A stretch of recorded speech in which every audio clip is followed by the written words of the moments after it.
पशुपालकांना पशूंना ढेपेचा खुराक देणं गरजेचं आहे। म्हशींना ढेपेचा खुराक दिल्यास म्हैस पौष्टिक प्रोटीनयुक्त दूध देते, त्यामुळे म्हशींना ढेपेचा खुराक अत्यावश्यक आहे। परंतु गेल्या वर्षी ढेपेचे भाव 40 रुपये किलो झाले। एका म्हशीला किमान 5 किलो ढेपेचा खुराक द्यावा लागतो, तेव्हा रोज 200 रुपयांची ढेप एका म्हशीला देणं पशुपालकांना दूध उत्पादकांना परवडत नव्हतं।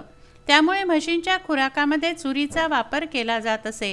चुरीमुळे दुधाच्या दर्जामध्ये घट झाली। खुराकावर दुधाचा दर्जा अवलंबून असतो। लहान मुलांना वयोवृद्धांना दूध आवश्यक असतं, परंतु हा दर्जा म्हशीच्या खुराकामुळेच टिकतो।